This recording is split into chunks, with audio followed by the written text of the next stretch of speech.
Hi everyone, welcome back to the channel. Today we are talking about Poshmark things, a couple of the new features that they have brought out, and at the end I do have a tip about marking things not for sale. So we're going to talk about the AI listing beta program that is coming out for everyone, and we're going to talk about trend rooms. We'll get to that one second. So first and foremost, the AI listing. I have it on both of my closets. I don't like it. I just don't like it. And you know what? To be honest and transparent, I'm not a big fan of AI anyway to begin with. So I'm going into it with a biased point of view. So I have to keep that in mind. I think that I can do a better job at this point in time. The titles and descriptions that they're coming out with are very, very, very basic. Like not even a sentence or just like 3 or 4 words. So for me, it's a no-go. I'm not going to be using it. It doesn't save me any time or aggravation. If anything, it adds to my aggravation because I have to go in and fix things and change things. I did give it a try over 2 or 3 items. I didn't just say one and done, or I didn't not try it for sure. I had to give it a try. Sorry, my footrest is making a lot of noise.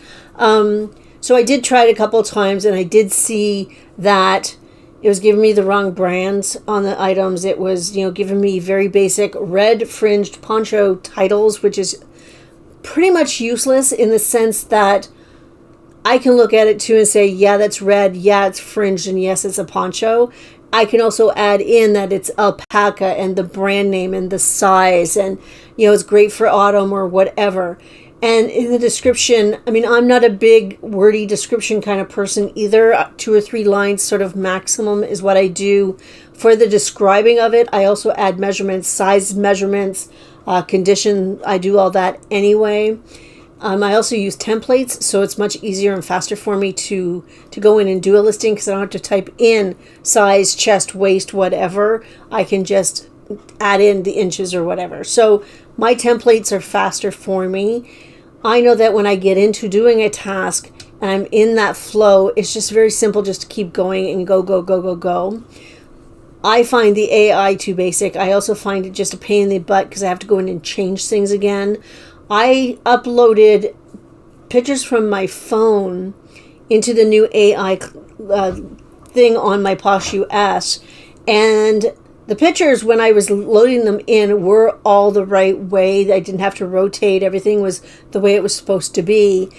And I uploaded it, and they were all upside down.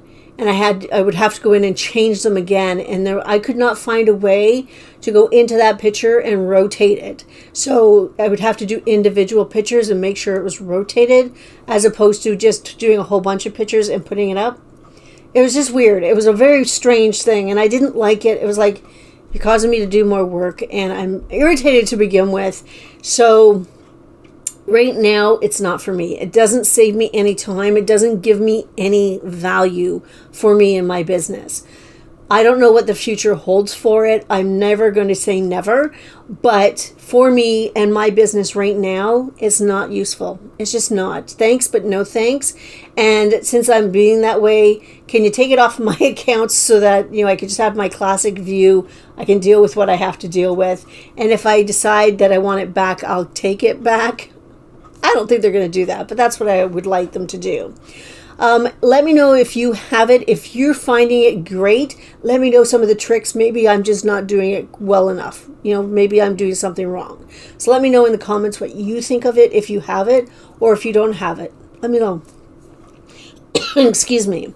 The next thing, I don't know if trend rooms are a new thing or if it's just that everyone started to talk about them.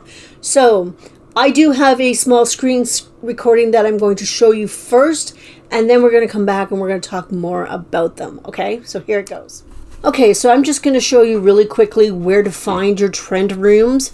You're going to sign into your Poshmark and you're going to go to the feed, and right here on the right hand side is today's trends. The little pictures represent each room, but first you want to look at this little blurb of words.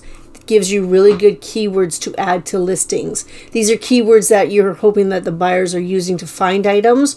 Part of this is just wanting to get your items seen. The more items you get seen, the better chances you have of getting a sale. So each individual picture represents a room. We're going to go into this one. You just click on the picture, and this is the trend room. So you can just scroll through and see what's what, and all the items that pertain to the leather coats should be up here. This one's mine, so I'm really happy that it's showing up in the room. But one of the things I want to show you is in the room they have this view details. Click on that, and it's going to give you more details about the room. So the brands that are allowed, the categories, the condition, the keywords. This is what you want to look at. You need to have these keywords in your listings in order to have your items show up in the room. So that's just really quickly how to navigate it. I'm going to come back and we're going to talk about a bit more about it, whether I think it's a good idea and what I've been doing in order to utilize this new, I think it's new thing. So let's get at it. Okay, so that was doing a trend room here on the computer. They are also available on your phone. You can get more trend rooms on your phone for some reason because it just scrolls better. I couldn't see them on the actual website. So this is something I've been doing for a couple of days. It hasn't had any results yet. But honestly, you know what? The more eyes on your items, then the better it is for you. I have found that at least 1 or 2 or 3 or 4 of my listings will fit into one of those categories that they come up with every single day. I believe they switch over at midnight Pacific time. So in the morning, when I get up and do my first sort of round of, let's see what notifications I got, I go into trend rooms now and I see if I have anything that will fit. And I will go into my listings and I will just make sure they're the right category and stuff like that. And I will add in those keywords if they're not there already. And then I'll share them and they get shared into the trends room. I'm hoping that it's just more action and more eyes on my products. Hopefully that gives me something more to, hopefully get more sales. That's why I'm using it. It takes very little time because it's not like I don't have thousands of items in my closets, and I don't have thousands of items that are going to go into one category. I might have a handful of items, so it might take me 5 minutes in the morning in order to get them shared and into those rooms, and that's in both closets. So it doesn't take very long. It's just another little task that I can do that hopefully will help my business. Fingers crossed. So the last thing I want to talk about, somebody asked in the Facebook group that I belong to, that is linked down below. So if you want to join, it's a good group with not a lot of drama. It's called Poshmark Community Buyers and Sellers. Let me know. Anyway, somebody was asking about marking items for not for sale. Why do people do that? I know that some people will mark an item not for sale if it's sold on another platform, because that way if the item comes back or if it doesn't get paid for or it doesn't go out or gets canceled or something, it's easier for them to relist. So I understand that one. That makes sense because you don't want it to sell. Because if it's already sold on another platform, you don't want it to sell. And it's very easy just to mark it not for sale. Makes perfect sense to me. But another reason that someone said is because they like to have the market not for sale if they're going to be editing it, if they're going to add better pictures, or if they're going to add some different keywords or switch it around or add measurements or something like that. And that's fine if that's what you want to do. But in that instance, when I'm going to be editing something or relisting it or something like that, I will actually just like it. And then it ends up in my likes. And then I go from there and I edit it. That's because I like it to still be available, just in case somebody will buy it. Marking it not for sale before you edit it just loses you a chance of making a sale, maybe, just in case. Hey, why not? Leave it out there. Somebody might still like it. So I do mark it as a like. Another way that you could do if you have something that you don't want other people to see, because maybe you don't want them to buy it because it's a really bad listing, why not put it into your drafts then? Copy it, put it into your drafts. That way nobody sees it whatsoever, and you don't have it mucking up your closet in a sense.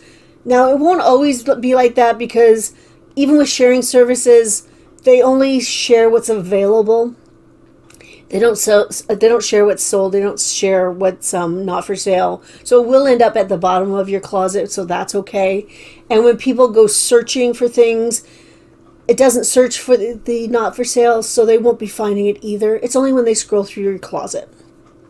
Sorry, my throat. So there's different ideas for that. I personally would leave it up for sale as long as it was representing okay. If it's sold on another platform, I actually put it just into drafts depending. If it's sold on eBay, I might put it into my drafts. I'll copy it and put it into my drafts and then delist the original listing. Maybe. I might totally just delist it completely, because I know that if it doesn't get paid for, if it gets canceled or whatever, then I can just cross-list it back from eBay onto my Poshmarks. And honestly, if something has sold and I've sent it out and I get it back, I'm taking brand new pictures. That's just the way that I am. That's what I do. But if I'm just going to be editing something, if I just put a little like on it, it's still sectioned off, so I know that I'm going to be doing that. It gives me, instead of having to scroll through my closet or keep a pen and paper list, it's right there in my likes, and it's still available for sale. Sorry, my throat. Anyway, that is it for today. I hope everybody has a fantastic Tuesday. I'm glad the tariffs are on hold for now. We had a couple of days where we didn't know what we were going to do. Nobody really knows what the right answer is or what is going to happen. We're going to wait it out and see what happens, and that's what we're going to do. Anyway, have a great Tuesday, and I'll see you next time. Bye, guys.